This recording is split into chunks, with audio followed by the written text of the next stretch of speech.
Dear students, today I will teach you grammar, and the first chapter I will start today. It is called narration. Narration is also known as reported speech or reporting speech. First of all, we shall know what is the definition of narration. The definition of narration is the statement of a speaker is called narration. अर्थात speaker यानी वक्ता के जो statement कथन होते हैं उसको ही हम नैरेशन के नाम से जानते हैं।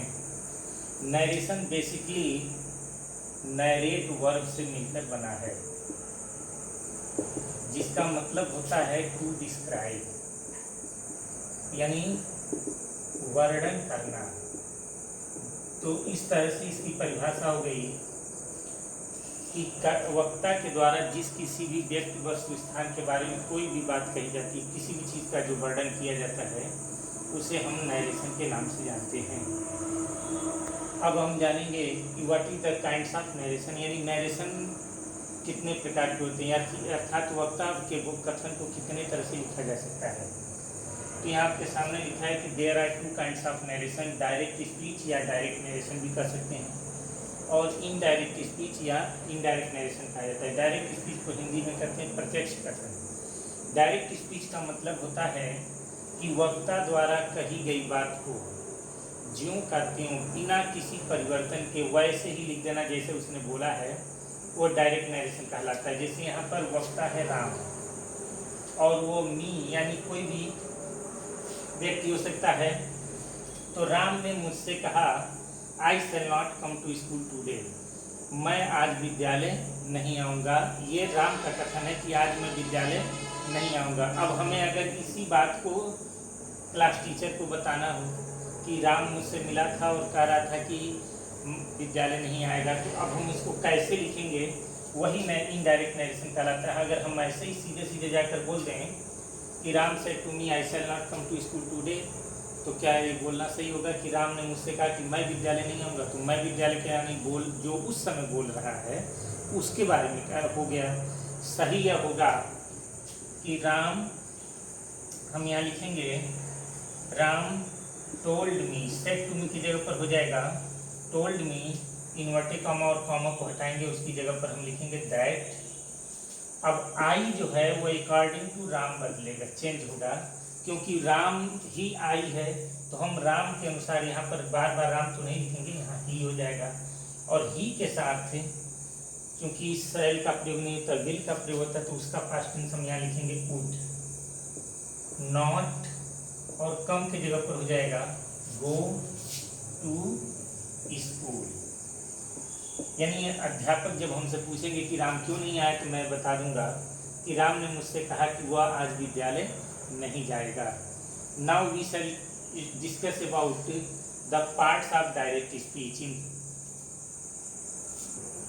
Dear students. Now we shall discuss about what are the parts of direct speech, यानी प्रत्यक्ष कथन के कितने भाग होते हैं उनके बारे में हम जानेंगे। And there are two parts of direct speech, reporting verb और रिपोर्टेड स्पीच। रिपोर्टिंग वर्ब पहले जान लेते हैं कि क्या होता है। रिपोर्टिंग वर्ब की परिभाषा होती है कि वक्ता जिस वर्ब से अपनी बात को कहना शुरू करता है, अर्थात जो जिस क्रिया से अपनी बात को कहना शुरू करता है उसे रिपोर्टिंग वर्ब कहते हैं। और ये सदैव कामा और इन्वर्टेड कामा के बाहर होता है। जैसे यहाँ पर लिखा है ही सेड टू मी, तो यह फॉर्मल पार्ट हो गया, ये पूरे पार्ट को रिपोर्टिंग वर्ब नहीं कहेंगे, फॉर्मल पार्ट हो गया। और इसमें चूंकि उसने अपनी बात को कहना सेड से शुरू किया, यानी किस टेंस में उसने अपनी बात को कहा है, पास्ट टेंस में, तो ये सेड जो है रिपोर्टिंग वर्ब कहलाएगा। यह हमेशा कॉमा और इन्वर्टेड कॉमा बाहर होता है। और दूसरी विशेषता यह इसका टेंस नहीं बदलता है, ये जिस टेंस में रहेगा, प्रेजेंट में, पास्ट में, फ्यूचर में, जिसमें रहेगा उसमें होगा। रिपोर्टेड स्पीच के टेंस में जो परिवर्तन होगा, इसे एक तरीके से और लिख सकते हैं, सिर्फ आई सेड भी हो सकता है। जरूरी नहीं कि हर बार जो है कोई ऑब्जेक्ट आए, वह बिना ऑब्जेक्ट के भी आ सकता है। रिपोर्टेड स्पीच का मतलब होता है कि वक्ता द्वारा जो कुछ भी कहा जाता है वो सब रिपोर्टेड स्पीच होता है। और वो हमेशा कॉमा इन्वर्टेड कॉमा के बाहर होता है। जैसे ही said to me I shall not play hockey, अगर हम लिखते हैं तो ये जो बात कही गई है यही रिपोर्टेड स्पीच होता है।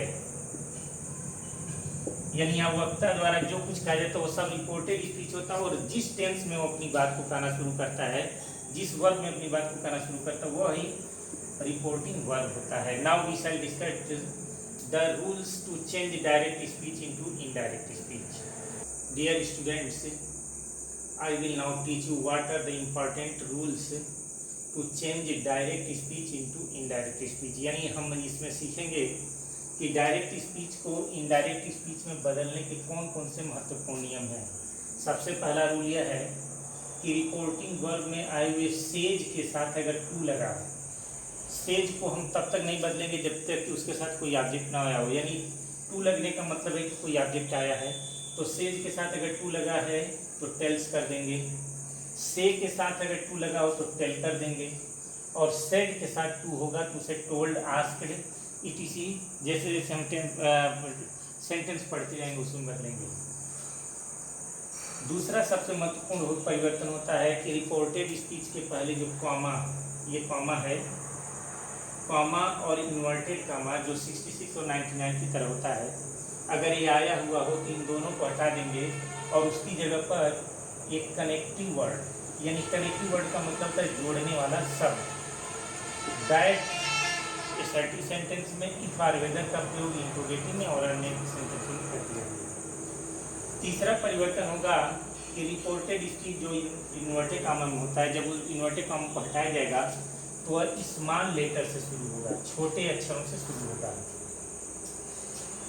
चौथा सबसे महत्वपूर्ण परिवर्तन है कि यदि रिपोर्टेड स्पीच में आई अकेले आया हो, कैसे आया हो, अकेले आया हो, ओ न हो, ओ एच भी न हो, ओ सिर्फ अकेले हो, यानी और प्रॉपर नाउन यानी दुनिया में कोई भी नाम, सभी प्रॉपर नाउन में आते हैं। ये तीन चीज़ें महत्वपूर्ण हैं, आई, ओ और प्रॉपर नाउन यदि अकेले आए हों तो जब हम इनको इस इनडायरेक्ट स्पीच में बदलेंगे, they will not change into small letter, तो इनको स्मॉल लेटर में नहीं लिखेंगे, बाकी सब स्मॉल लेटर हो जाएगा, लेकिन ये आई कैपिटल का कैपिटल, ओ और प्रॉपर नाउन कैपिटल के कैपिटल ही रहेंगे।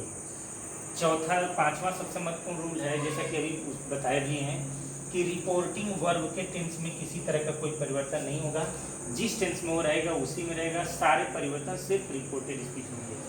और नेक्स्ट रूल यह है कि रिपोर्टेड स्पीच में अगर टाइम, समय और स्थान की नज़दीकी जो शब्द दिखाएंगे, जो शब्द नज़दीक नियरनेस को बताएंगे, उनको हम दूरी सूचक यानी डिस्टेंस वाले दूरी सूचक शब्दों में बदल देंगे।